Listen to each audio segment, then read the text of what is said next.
에베소서 1장 1절 그리고 야고보서 1장 13, 14절 3번 사도행전부터 쭉 나와 있죠. 제가 성경 구절을 읽으면 여러분이 그 본문을 읽으시도록 하겠습니다. 에베소 1장 1절, 에베소 1장 11절 모든 일을 그의 뜻의 결정대로 일하신 이의 계획을 따라 우리가 예정을 입어 그 안에서 기업이 되었으니. 로마서 11장 33절 기도다 하나님의 지혜와 그의 판단은 헤아리지 못할 것이며 그에게는 찾지 못할 것이로다. 히브리서 6장 17절 말씀 하나님은 약속을 기업으로 받는 자들에게 그의 뜻이 변하지 아니함을 충분히 나타내시려고 하셨나니.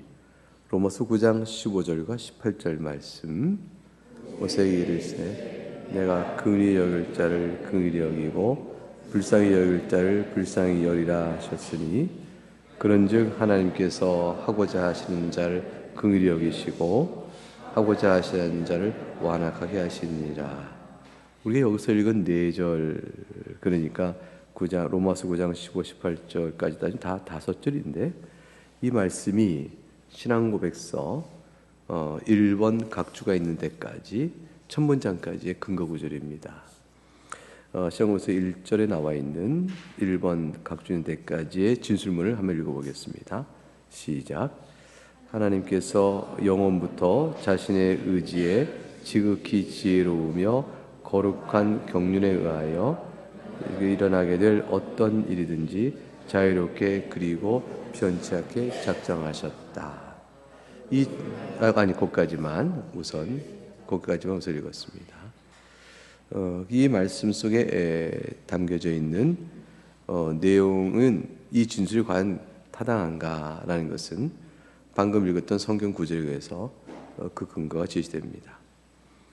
에베소 1장 11절에 하나님께서 모든 일을 자신이 뜻한 바대로 결정하시어 그것에 따라 계획을 세우시고 그것을 따라 행하시니 우리가 또한 하나님의 기업이 되는 것은 예수 그리스도 안에서 기업이 되는 것은 그게 바로 이 계획에 따른 것이다. 그래서 우리 예정이 난다 이렇게 되어 있죠.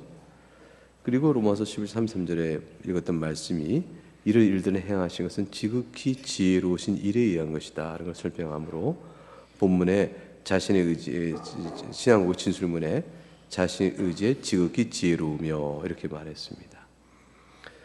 그리고 이제 히브리서 6장 17절에 하나님께서 그 뜻이 변하지 아니한다고 말씀하시므로 오늘 신앙고서 진술문에 자유롭게 자신 뜻대로 행하시나, 이 자유롭게는 자신 뜻대로 하신다는 뜻이죠. 자신의 의지대로 자유롭게 하시나 변하지 않으신다, 변치 않게 작정하셨다 되어 있고, 로마서 9장 15절과 18절이 하나님께서 자유롭게 원하신 바도 행하시는 것에 대한 예정적 구원의 선택에 대해서 긍휼히 여길 자를 긍휼히 여기고 불쌍히 여길 자를 불쌍히 여긴다 이렇게 말씀하신 내용 속에 있습니다. 이제 두 번째로 우리가 살필 하나님 말씀의 본문은 읽어보도록 하겠습니다. 야고보서 1장 13절과 17절의 말씀. 그런즉 하나님께서 하고자 하시는 자를 긍휼히 여기시고 하고자 하시는 자를 완악하게 하시느니라. 온갖 좋은 은사와 온전한 선물이 다 위로부터 빛들의 아버지께로부터 내려오나니 그는 변함도 없고 회전하는 그림자도 없으시니라. 요한일서 1장 5절 말씀.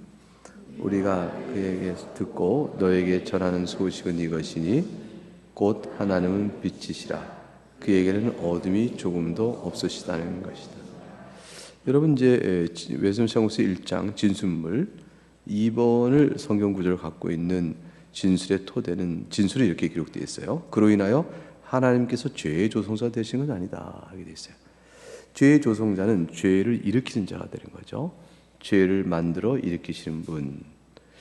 그런데 모든 일이 다 하나님께서 어떤 이든지 작정하신 것이라면 죄 또한 세상 속에서 일어나고 있는 것이 분명한즉 그럼 하나님께서 작정하신 분이시니 죄를 만드신 분이냐, 죄를 행하는 분이시냐, 이런 이제 질문이 나올 수가 있죠.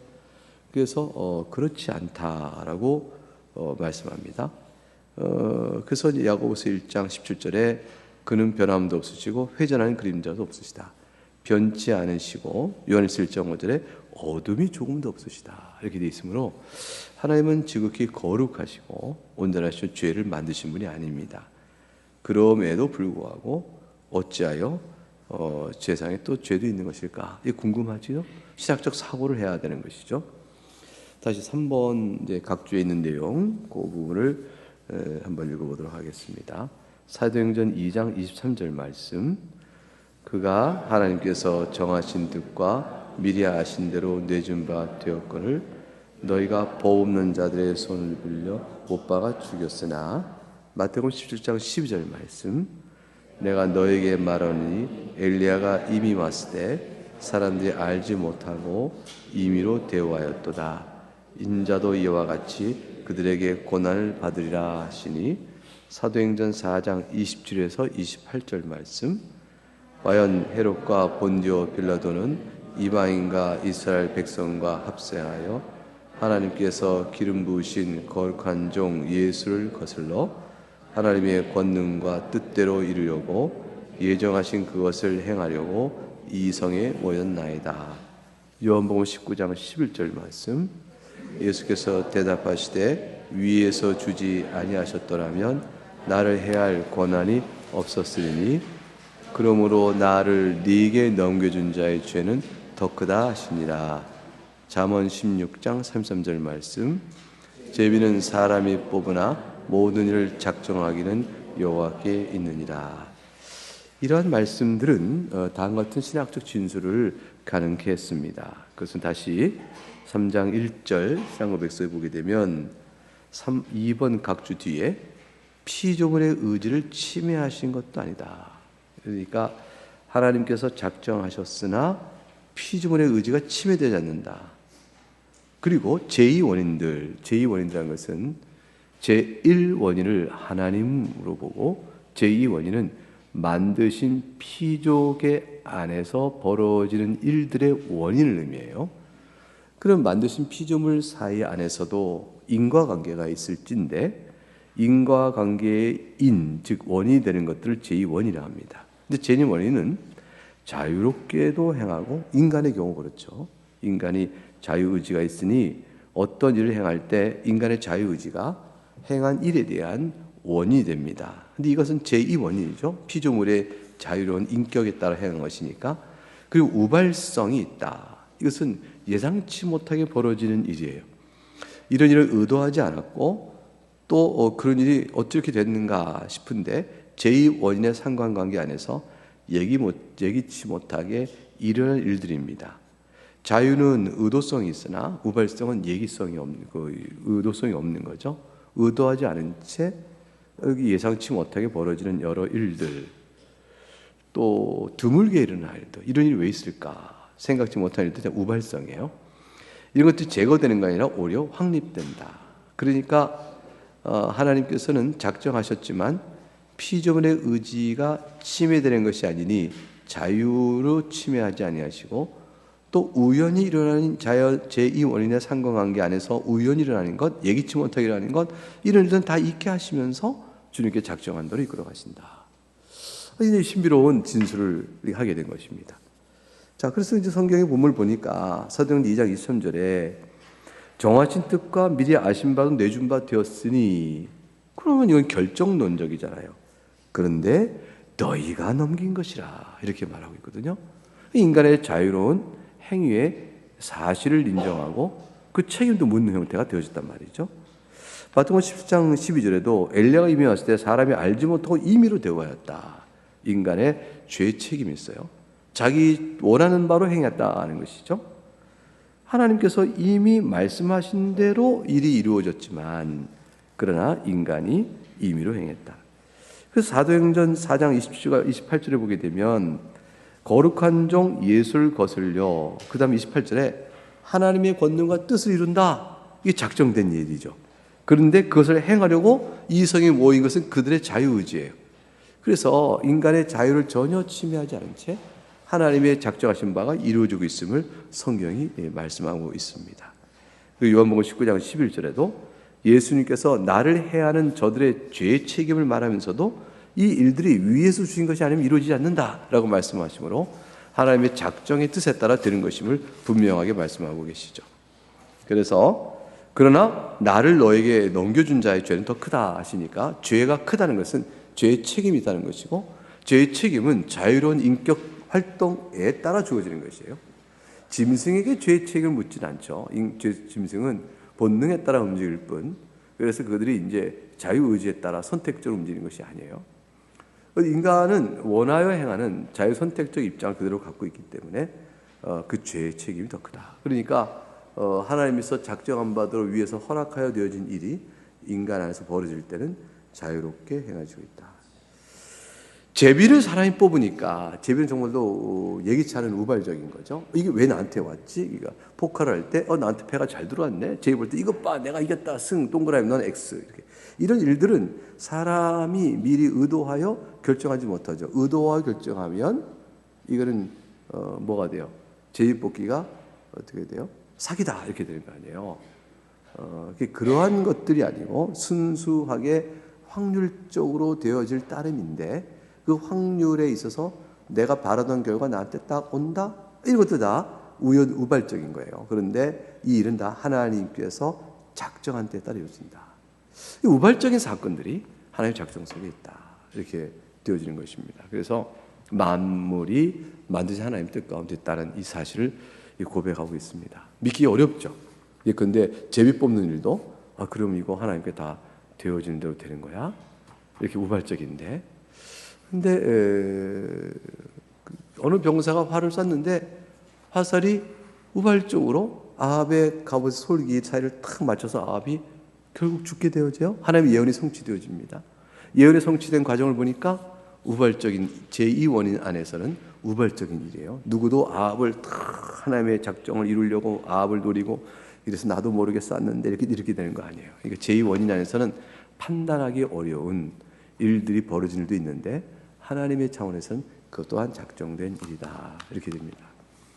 그러니까 사람이 누구를 만나서 좋은 기회를 얻고 누구를 만나서 예수 그리스도의 복음도 듣게 되어지고 누구를 만나서 교회도 소개받고 이렇게 되는 일에 있어서 소개받는 일이 예상치 않았던 일일 수 있죠. 그런데 그것 또한 하나님의 작정 안에 있는 일이다. 이렇게 볼 수 있는 것이죠. 그렇게 계속 낮춰가다 보면 모든 매사는 자유롭게 행하는 일들 가운데서도 우리는 하나님의 뜻이 내 가운데 이루어졌다는 사실을 생각해야 돼요. 그것은 하나님이 원하시는 교훈이 아니라 일어나는 일의 사태가 나를 통해서 일어나고 있는 것이죠.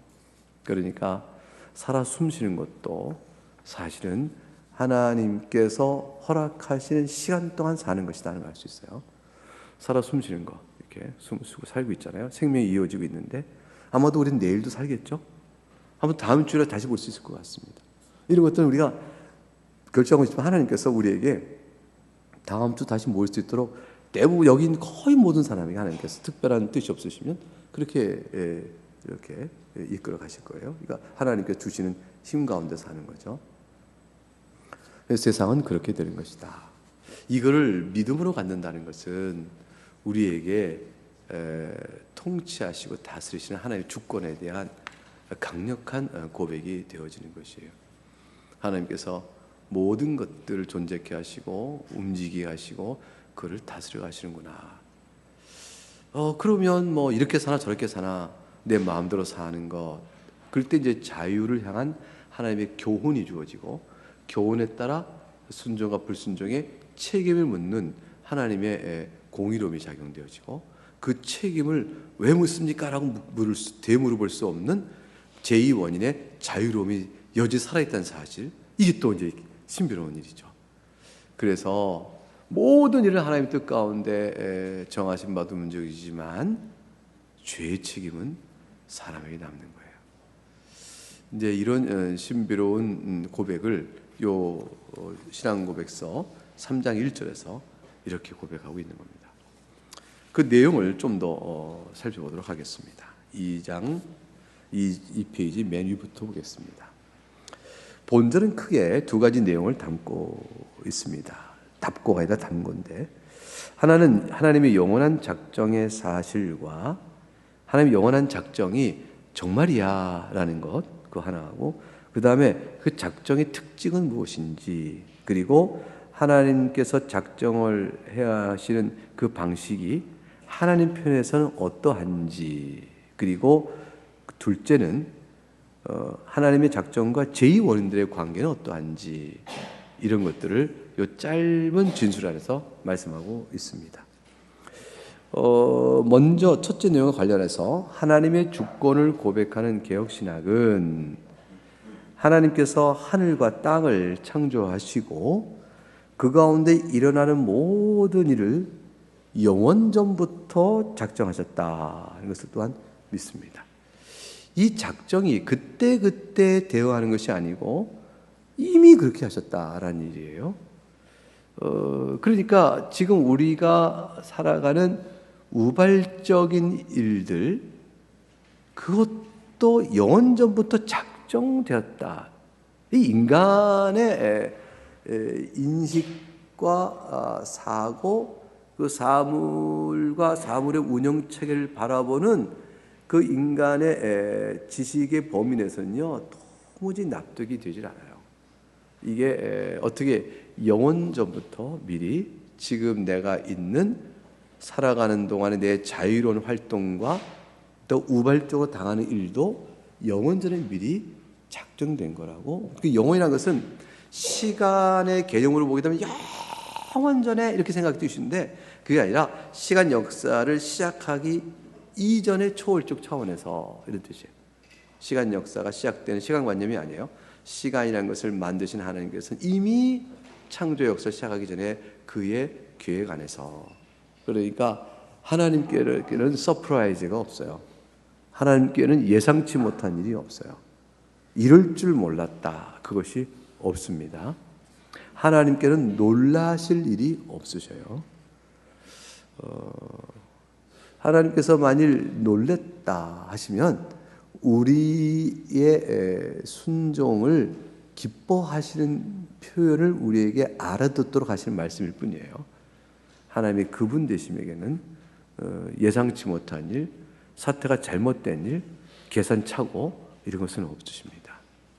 그러니까 하나님을 우리가 어떻게 이성과 우리의 지식의 작용에 따라서 하나님을 판단하고 제한할 수 있겠어요?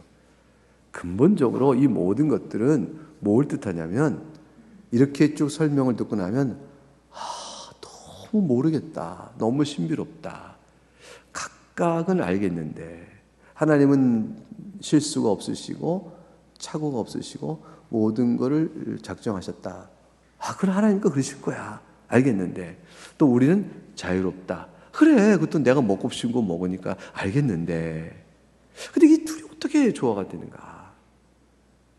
하나님께 놀라움이 없어도 그것도 알겠는데, 근데 어떻게 그럼 그걸 미리 정하셨다고 하는가? 그럼 우리는 뭔가? 이런 등등이 늘 종합할 때 어렵잖아요. 그 어려운 부분은 다 우리에게 무엇을 요구하냐면, 그러므로 너 하나님의 위대하심과 크심을 경배하라, 그거예요. 그러므로 나는 이해할 수 없으니 하나님을 안 믿겠다, 이게 죄예요. 그러므로 나는 내가 이해할 수 없으니 하나님을 어떻게 믿고 따르겠는가? 이렇게 된 건 난 납득이 안 가. 납득이 안 가는 하나님을 어떻게 믿어? 이게 죄예요. 하나님이 왜 우리의 납득 안에 들어와야 돼요? 인간이 말이에요, 하나님이 우리의 납득 안에 들어온다면 하나님은 더 이상 하나님이 아니에요. 인간은 벌써 그 하나님을 짓밟아 버립니다.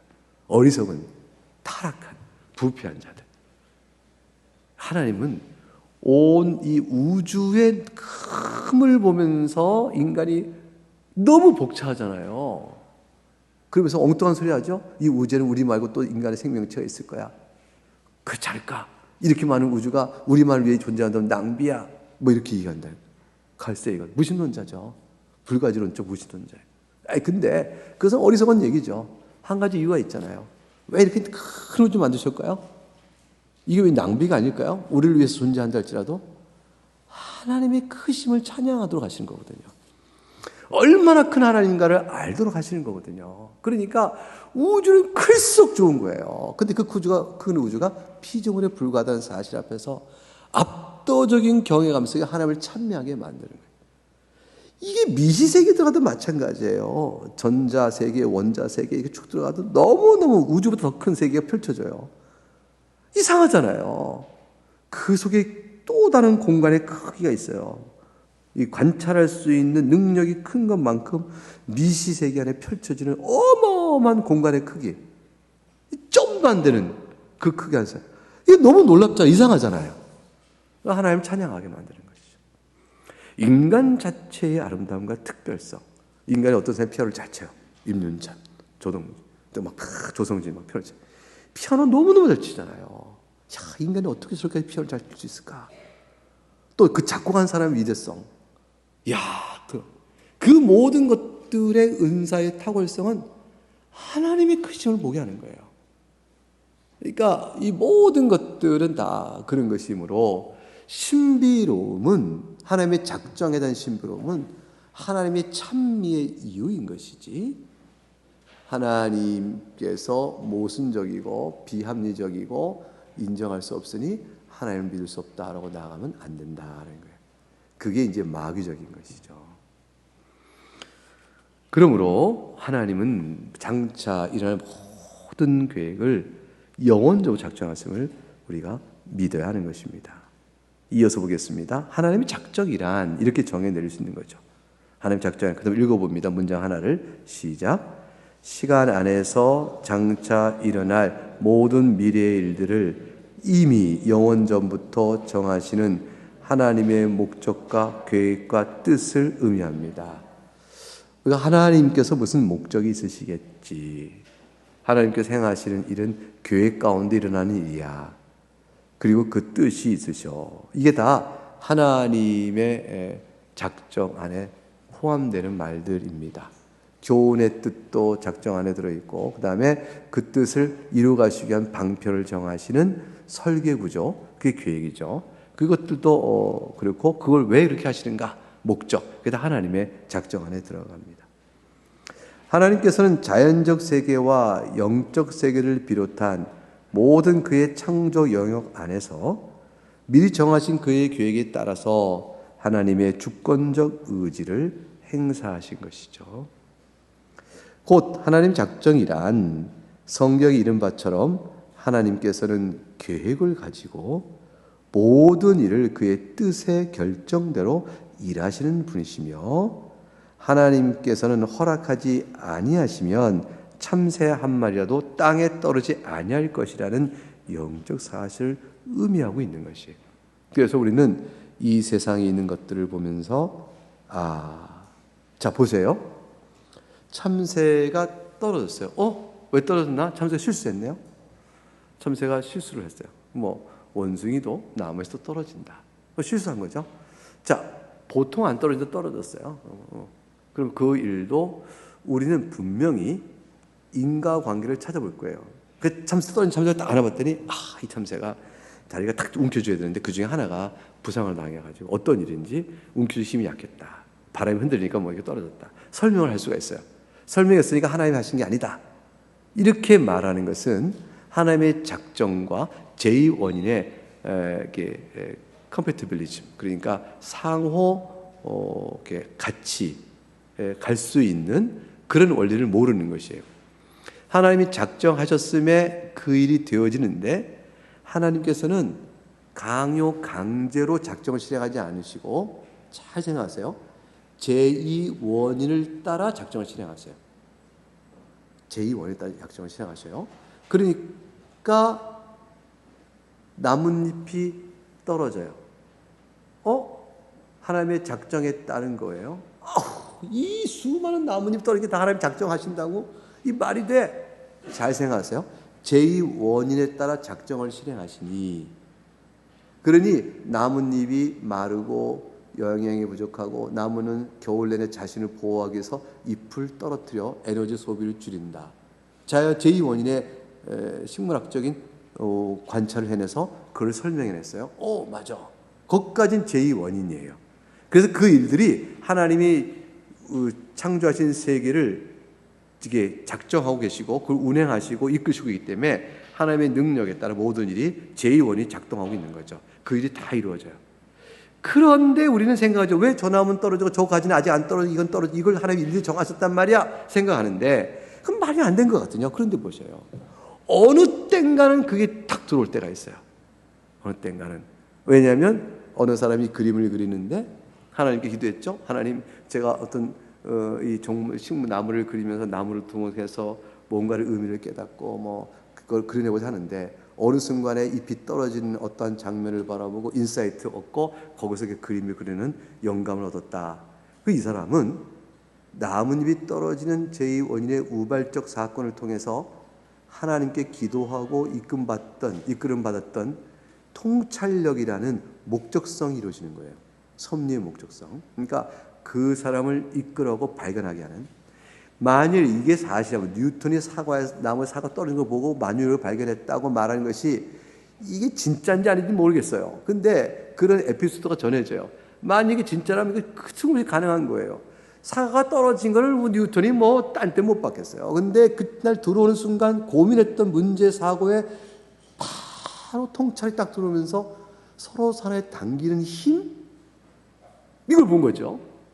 그게 확 떠올랐다. 그러면 그 우발적 사건에 곧 떨어지는 것은요, 예사로운 게 아니죠. 그러니까 모든 일이 제2원의 가운데 있는 가운데 목적성에 따라 어떤 일들이 하나님이 이거를 내게 보이셨구나라는 특별한 깨달음이 주어져요. 그렇게 되면 그때는 만물을 하나님이 다스린 가운데 이런 일이 있게 되는 거야 라는 고백이 절로 나오게 되는 거예요. 저절로 나오게 되는 거죠.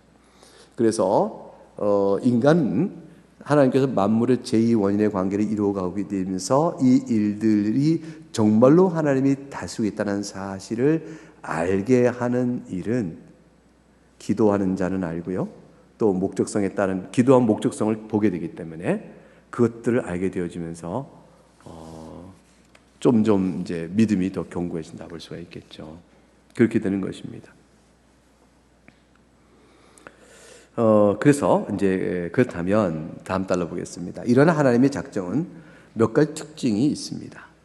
하나님께서는 그 작정을 영원전부터 하셔요. 그때 하는 것이 아니에요. 영원전부터라는 말은 이해하기 어려운 말입니다. 이 말은 창세로부터 너희를 위하여 예비된 나라를 상속하라.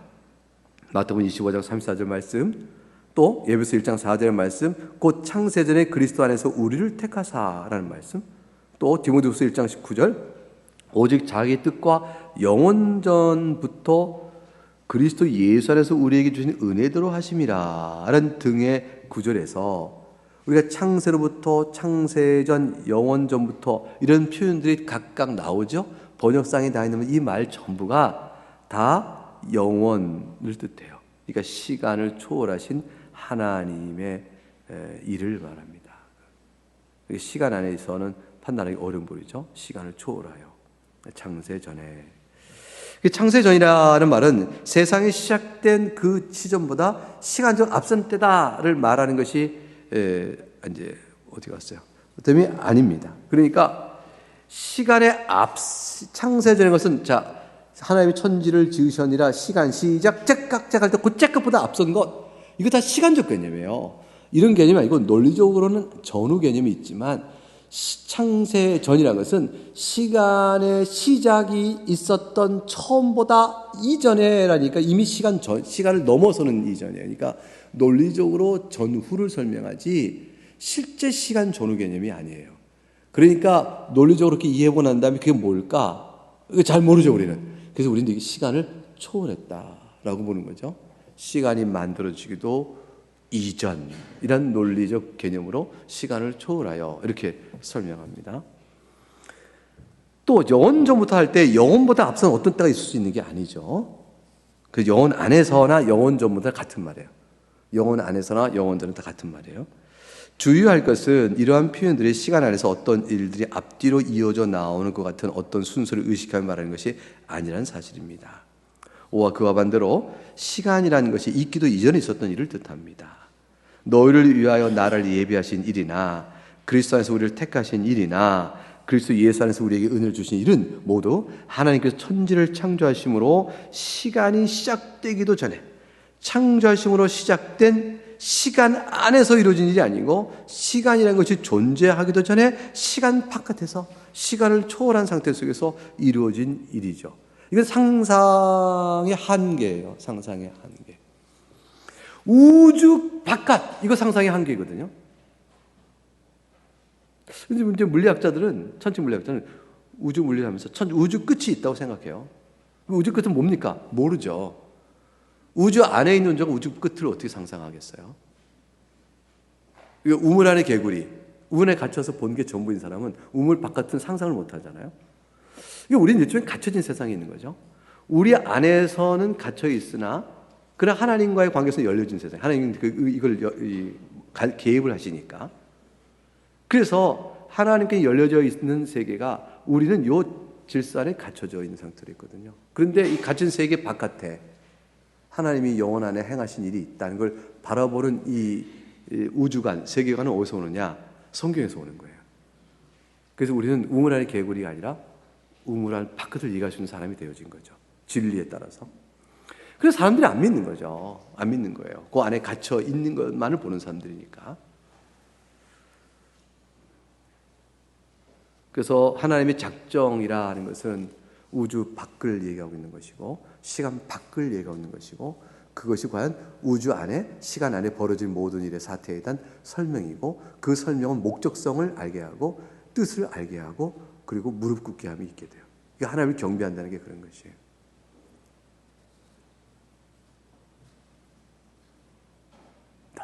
너무 놀라운 일이죠. 이 세상에서 일어나는 모든 일들은 이미 하나님의 의지 안에서 그의 목적과 계획에 따라 정하여져 있으므로, 그러한 일들이 실제로 시간 안에서 실행이 될 때는 어떤 순서를 가지고 나타나요? 그렇죠. 시간 안에서 순서가 있죠. 시간적 순서가 있습니다. 인과관계가 있으니까.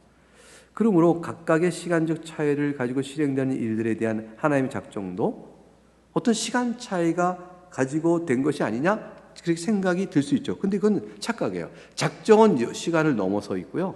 그리고 실행되는 일은 시간 안에서 시간적 순서를 따라가고 있어요.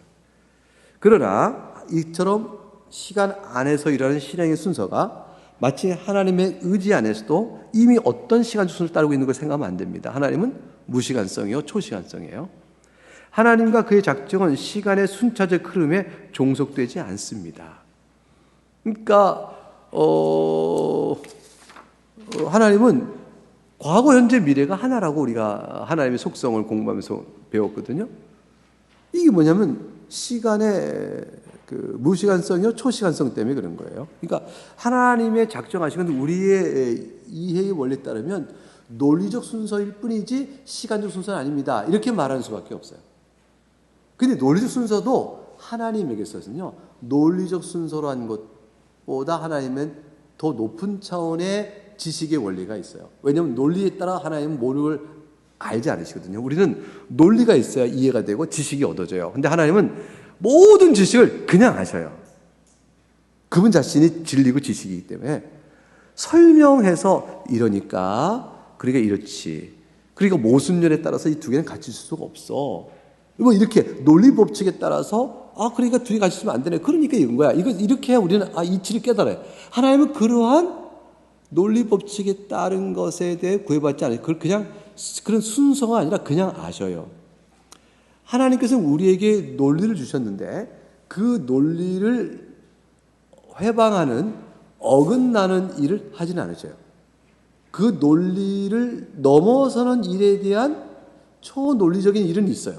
근데 그건 신비로 있는데 우리가 이해하지 못할 뿐이지만, 그러나 논리가 전혀 성립되지 않은 일로 우리 자연세계 질서 안에서 우리를 이끌어 가실 일들을 하지 않으셔요.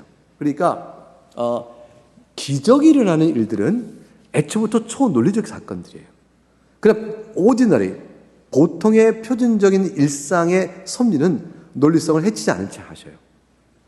그래서 우리로 하여금 세계 질서를 믿고 의지하고 예상할 수 있게 하셔요. 그러니까 이렇게 하면 이렇게 될 거야. 그걸 예상할 수 있고, 그래서 과학이 발전할 수 있어요.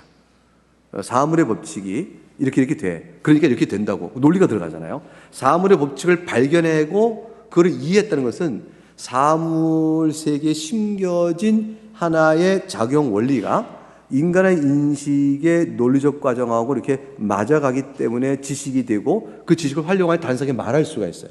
그럼 그 사람이 말을 듣고 재현해낼 수가 있어요. 그러면 관찰해서 가설을 세우고 실험해서 결과 나오면 그것이 다른 사람도 똑같이 그렇게 할 수 있으면 그것은 법칙이 되는 거란 말이에요. 이런 식으로 해가는 게 뭐냐면 이상하잖아요. 자연 속에 있는 어떤 질서 개념이 왜 우리의 인식의 논리와 그렇게 맞을까? 이게 안 맞으면 납득이 안 되는 거예요. 납득이 안 되는 것이고. 그래서 그건 하나님께서 가치 주셔서 통상적 세계는 거기에 맞춰 이끌어 가셔요. 그러나 하나님께서 행하시는 일의 특별 사건들은 이걸 뛰어넘는 게 있는 거죠. 뛰어넘는 게요. 그러니까 하나님께서는요, 공부를 하는데 시간이 안 필요하셔요. 우리는 이 성경책을 다 읽으려면 시간이 필요하잖아요. 근데 하나님은 그냥 하셔요. 그러니까 이게 이렇게 말할 수밖에 없어요. 하나님은 그냥 하신다. 만드신 만물이 그냥 뜻대로 만드신다. 그래서 하나님의 작정은 실행의 순서가 마치 하나님 의지 안에서도 이렇게 어떤 시간적 순서를 갖고 있는 것처럼 되지 않고 그에 시간의 순차적인 흐름에 종속되지 않습니다. 다만 시간 안에 종속된 피조물이 우리에게 있어서는 앞선 것이 있고 뒤선 것이 있죠. 그 시간의 순차적 구별 없이는 어떤 개념 인식도 사실 불가능해요. 그리고 우리는 논리 순서가 시간 순서로 이렇게 오버래핑 돼요. 논리 순서는 시간 순서와 항상 오버래핑. 이걸 떠나서 말하기가 어려워요. 이건 시간 순서가 아니고 논리 순서일 뿐입니다라는 말 자체가 이해가 잘 안 가요. 하나님이 타락 전에 선택하셨을까? 아니면 타락 후에 선택을 하셨을까? 이런 논의를 했어요. 그러면 선택을 타락 전에 선택했으면 하나님은 모든 만물을 만드시고 그리고 타락 전에도 이미 일정한 사람을 구원하고 일정한 사람은 유기하기로 선택과 유기를 작정하시고 이런 선택과 유기를 실현해 가시기 위한 방편으로 인간에게 타락을 허용하셨는데 그때 모든 인간이 타락을 했고 근데 이미 타락 전에 선택한 자들은 그럼에도 불구하고 구원을 받는 거고 아닌 자는 아니다. 이렇게 보는 것이 성경에 나와 있는 하나님의 예정적 선택을 더 잘 이해하는 것이다 라고 성경하는 사람이 있어요. 어떤 자는 달리 설명해요. 아니야 그게 아니고 타락 후 선택이야. 이게 타락한 인류 대상들 가운데 어떤 이는 선택하여 구원하시고 어떤 이는 타락 후의 상태 속에 내버려 두신 거야. 이렇게 보시기도 하셔요. 자, 이런 두 견해가 이제 어느 게 맞을까? 이거를 논할 때 시간 순서에 익숙한 우리들은 다 타락했을 때 타락한 자 가운데 구원하신 것 그래야 이 사람은 은혜고 나머지는 자기 죄값대로 벌받는 것 이게 저 이해가 쉽다. 그래야 되는 것이지. 그래서 타락 후 선택서를 따라가고 역사적으로 그런 거 아니야? 아담이 타락했고 인류가 타락했고 하나님이 선택하시고 그런 거 그러니까 이게 더 쉬워. 이렇게 주장하고 또 이 신비로운 예정 선택에 대해서 많은 사람들이 의문을 가질 때 이렇게 설명할 때 이해가 좀 더 되고 또 그렇게 되기도 해요. 그게 타락 후 선택설이 개혁교회 신앙 표준 문서에는 주를 견해해요. 그런데 역사적 순서와 성경 진술 순서하고 좀 일치하니까 그렇게 좀 설명하기 시작했어요. 그런데 사실은 말이에요. 타락 후 선택이나 타락 전 선택이나 이걸 논할 때 우리가 잊지 말아야 할 것은 전부 시간 이전의 일을 얘기하는 거예요. 둘 다 시간 순서가 아니에요. 하나님의 영원 안에서 하나님의 생각 속에 하나님께서 어떤 일의 순서를 정하셨을까를 인간이 일을 설계하는 방식에 따라 하나님의 마음을 한번 설명해 보는 거예요. 그러니까 여기 얼마나 한계가 있겠어요. 하나님이 우리가 생각하는 식으로 생각지 않으시거든요. 근데 우리가 생각하는 식으로 생각해 보면 이것 봐. 하나님이 영광을 나타내 보이시기 위해서는 먼저 선택과 유기라는 방편을 정하시고 그 목적성에 맞게 방법을 정한 다음에 그럼 이렇게 선택과 유기를 하자. 그럼 선택과 유기의 방법이 성립하려면 그 다음 수단은 뭘까? 타락한 인간이 나와야 돼. 그 타락을 허용하자. 그런 다음에 타락을 작정하자. 그 타락을 작정한 다음에 그 중에 결정하는 방법이 좋지. 목적 없이 어떻게 설계가 나와? 이를 우리가 그렇게 하잖아. 이런 생각을 갖고 있는 사람은 하나님은 타락 전에 이미 선택했다 생각할 거예요. 그래서 타락 후 선택을 믿는 사람은 아니야. 그렇게 생각하면 너무 우리 정서에 안 맞아. 인간이 타락하고 만 거지. 그 중에 구원하셨다고 보는 게 맞아. 이렇게 보는 사람들의 생각도 있을 수 있어요. 그게 더 적절하다고 봐요. 이건 다 우리가 생각하는 생각의 방식에 따라 하나님께서 그 마음 안에서 어떻게 계획을 하셨을까를 집어넣고 알아보려고 하는 거예요. 그러면 성경 구절을 인용할 거 아니에요. 성경 구절. 성경 구절이 어떤 건 똑같아요. 그래서 이거는 굉장히 신학적인 차원에서 가장 사변적이에요. 그러니까 성경의 계시 근거 구절론 도무지 확정될 수 없는 사변적 측면이 있어요. 왜냐하면 이것도 시간 순서가 아니라고 그랬어요. 하나님의 시간 순서에 구애받지 않는 또 논리적인 순서도 하나님이 그걸 넘어서는 분이신데 그분 안에서 우리의 생각대로 투영시켜 어느 게 적합하냐니까 인간이 쫙 자기 좋을 대로 갈라서게 되어지죠. 리폼드 안에서 타락전 선택자가 타락 후 선택자가 둥둥둥둥 하고 싸웠어요.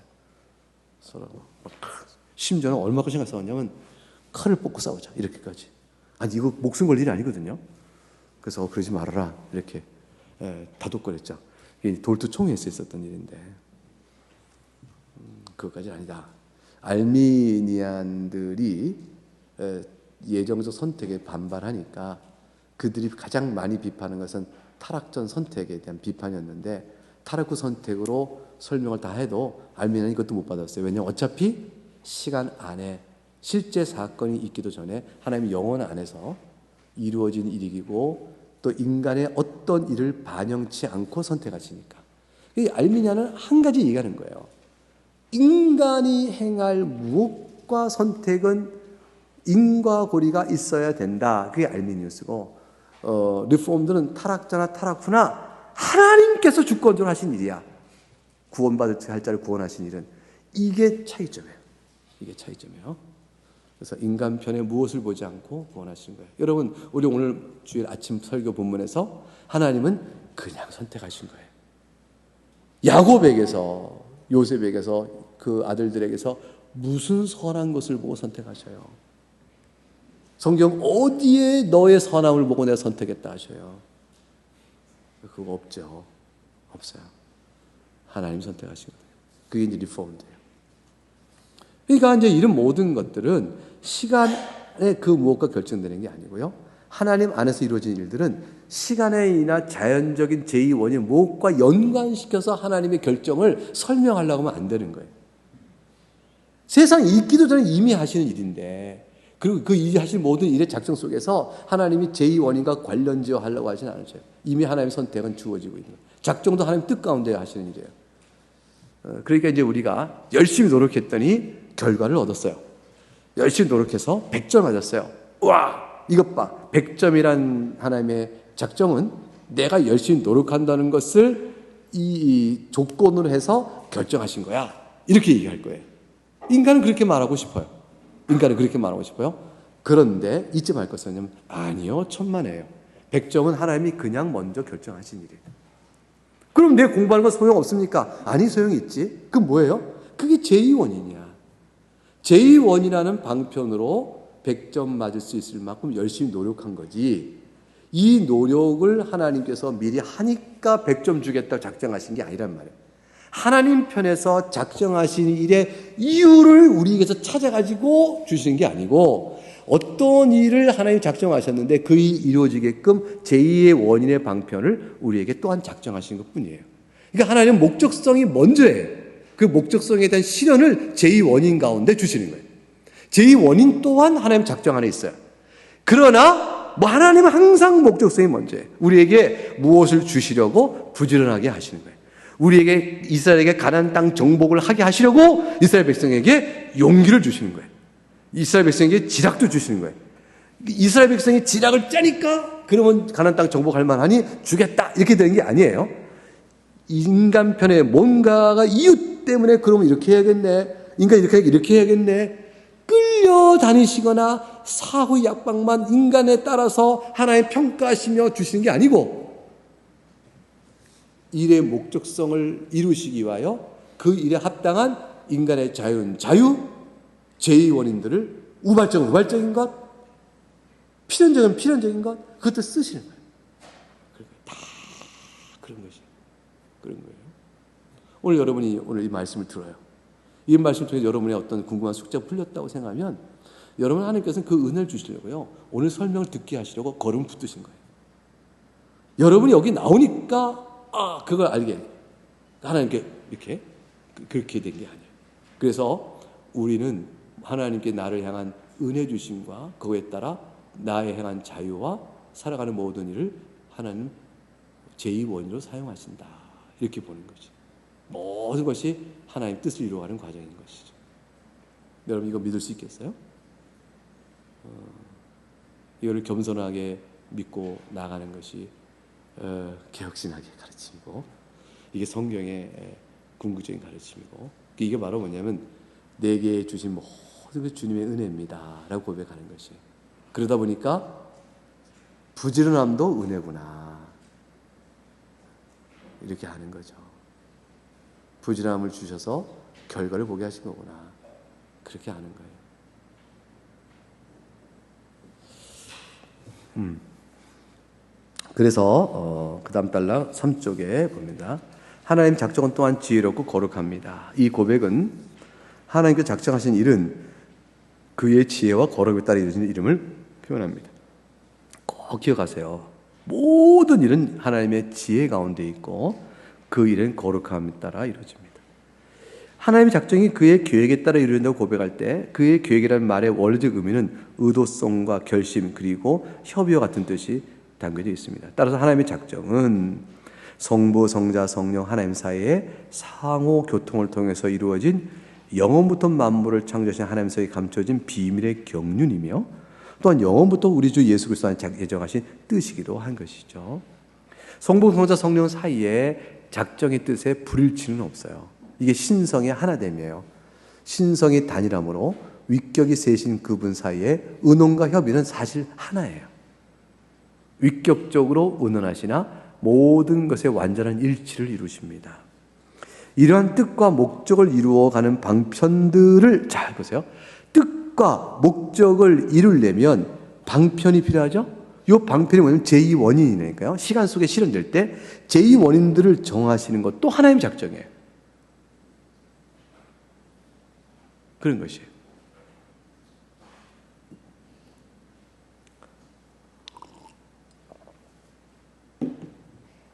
하나님의 지혜 가운데 된 일이죠. 작정의 실행을 통해서 하나님의 지혜로움이 드러나며 선포됩니다. 그래서 우리가 이래서 이래서 이렇고 이렇게 해서 이렇게 됐구나. 이 일을 이루시려고 하나님은 그때 그래서 그렇게 하신 거야. 야, 하나님 참 놀랍다. 그때 어떻게 이런 일을 이렇게 하셨을까? 하나님의 계획은 정미하며 정치하며 아름다워. 그 아름다움을 노래하게 돼. 너무나 완벽하면 아름답거든요. 그 완벽성 속에 그 아름다움이 거룩함과 같이 울려나. 그걸 고백하고 참여하게 된단 말이에요.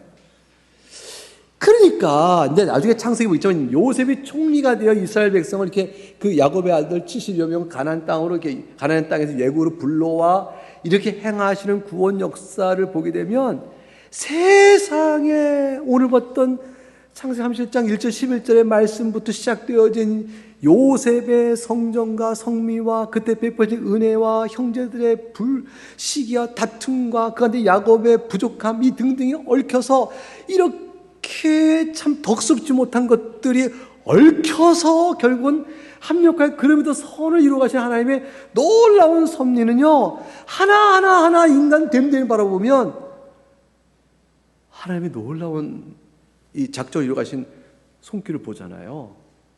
이거 다 쓰셨구나. 근데 개별적으로도 다 고백이 있게 되어진단 말이에요.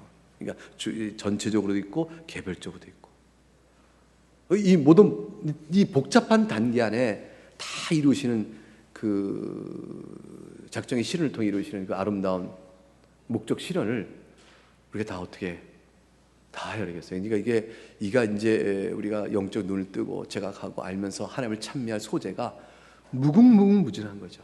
무궁무진한 거죠.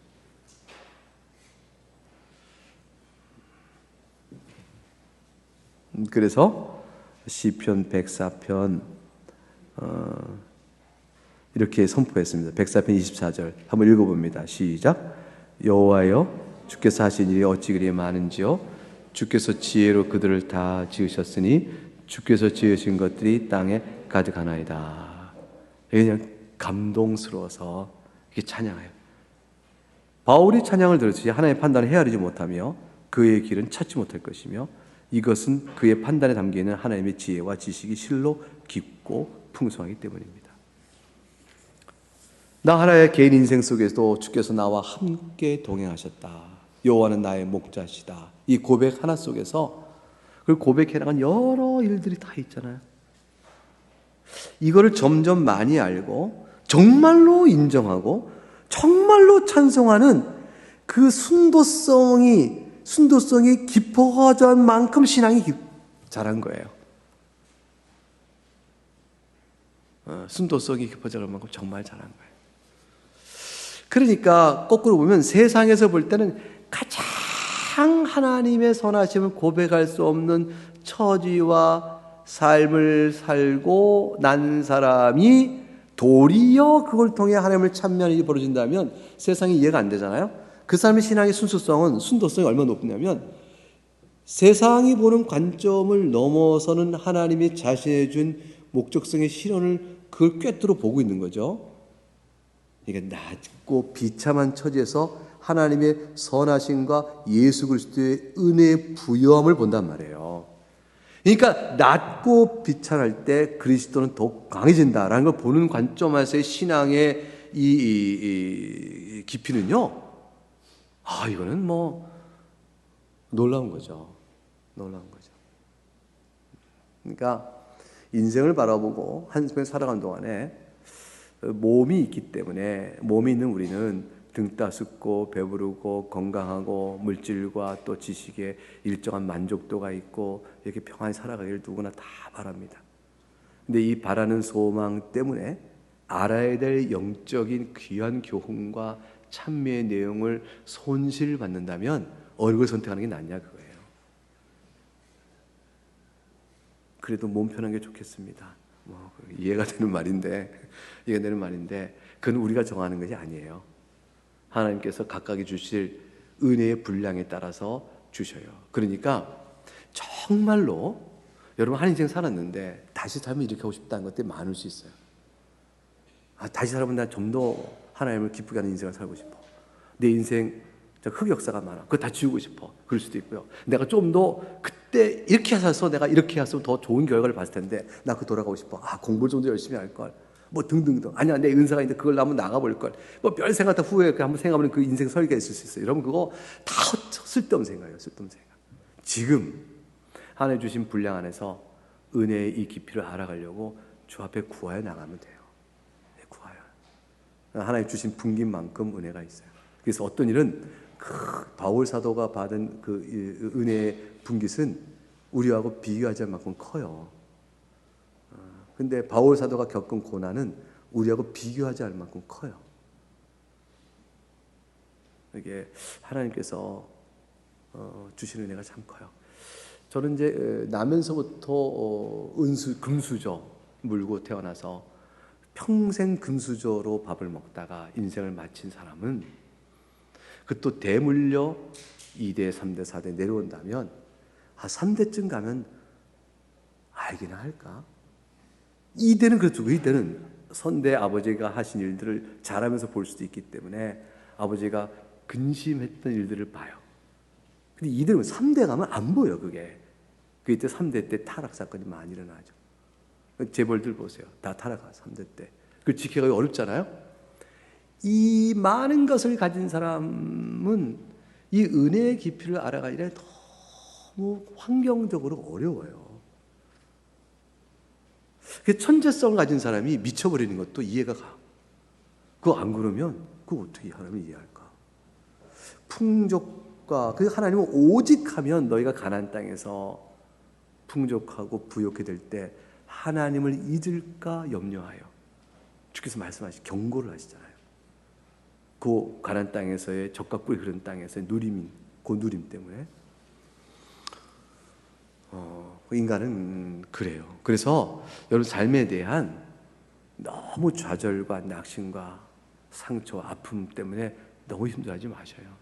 괴로워요. 괴롭고 슬프고 힘들 수 있어요.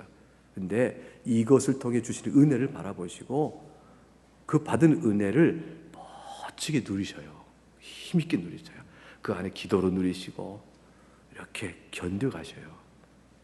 그러면 세상에서 좋은 직장, 좋은 학벌, 괜찮은 재물 가지고 살아가면서 이렇게 있는 믿음의 좋은 성도가 있잖아요. 믿음의 좋은 성도면서 나도 저처럼 부럽게 하나님께 좀 복 받으면 좋겠다 싶은데 너무 부러워할 건 아니에요.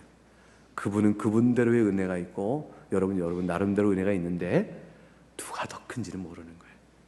네, 이걸 정말로 믿으셔야 돼요. 정말로. 그 성경은 그것을 계속해서 가르쳐요. 죄를 줘도 마찬가지예요. 어떤 사람은 성결함으로 성실하게 살아가요. 평생 하나님의 은혜로 살아갔어요. 다니엘 같아요. 훌륭하죠. 자, 그래요. 또 어떤 일은 허다의 죄, 삼손 같아요.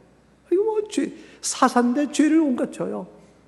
결국은 회개하고 마지막에 기도 응답을 자기 목숨 바쳐서 그냥 하나님의 이스라엘 백성으로 이교도를 탁 무너뜨리는 그런 순교적 죽음, 그 순교 죽음을 해야 될까요?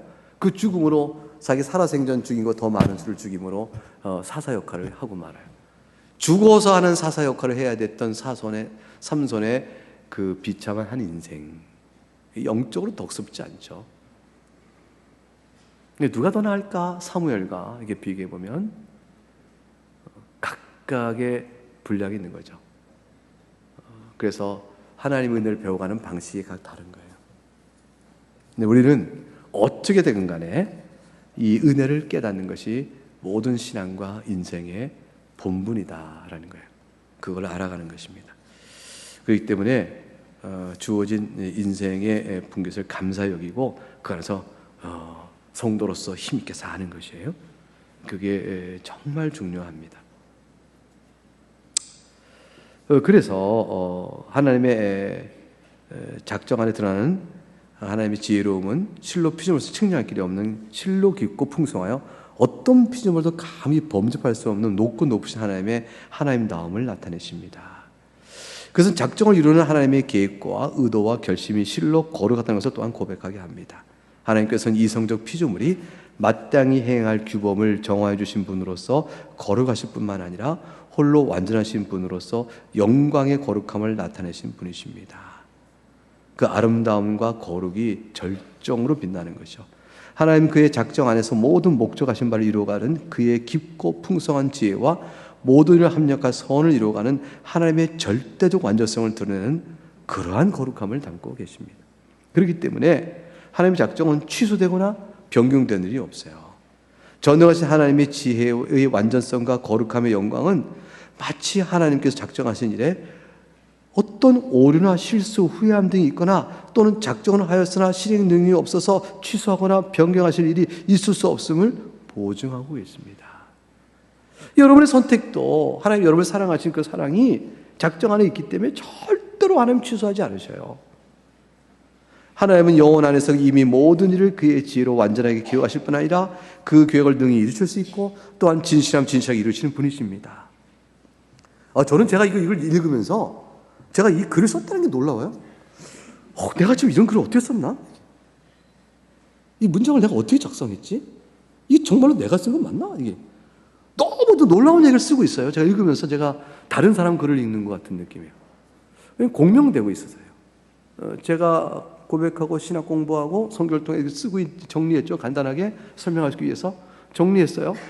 근데 이거를 읽으니까 제가 교회사 속에서 믿음의 선진들이 있고 고백했던 그 글을 읽듯이 공명이 이루어져요. 이게 교회사 속의 모든 사람이 진리가 하나가 되기 때문에 그래요. 제가 이거 쓴 것이 제가 창의적이겠어요? 차한테 배운 거 가지고 이렇게 나온 거거든요. 이 믿음이 온 성도들의 공통된 찬양의 소재예요.